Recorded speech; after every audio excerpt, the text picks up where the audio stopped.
Okay, I'm here again with my beautiful bride of 36 years. I got it right this time. And Debbie, you had one key highlight there of a woman who found freedom. Tell us about that. Well, there was in the third conference, we were in a little town, Garcin, at a wonderful church led by one of our ministry partners there, Peter and Lydia. Peter and his wife, Lydia. And Lydia, for 7 years now, has hosted a women's conference called Daughters of the Kingdom. And she does a great job organizing it. And there were several speakers, Kenyan, and then we were there as well.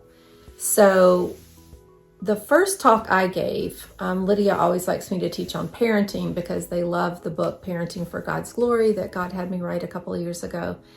And I teach them about the umbrella of protection and authority, you know, God, the Father, the Mother, the children, and how God protects all these people as we submit to Him.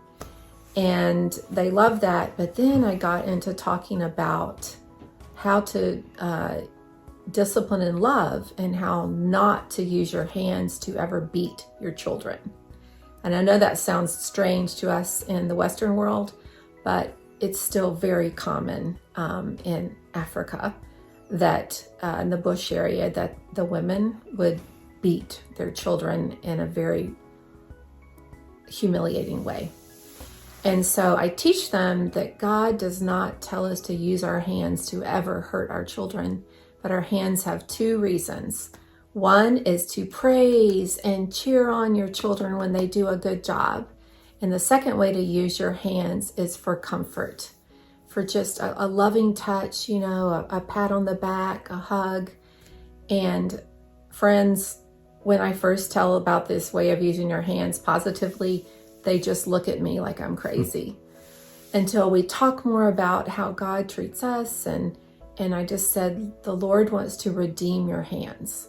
If you've used your hands in the past to hurt your children, beat your children, you can ask forgiveness and you can ask God to redeem your hands and use them for praising and encouraging your children and for comfort.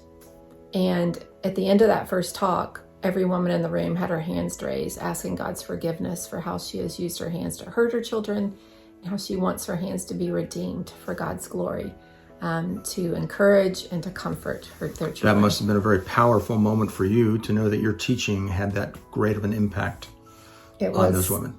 It was incredible, and I just continue to pray that God will use that simple teaching to me to transform a generation of mothers and children and future mothers and children.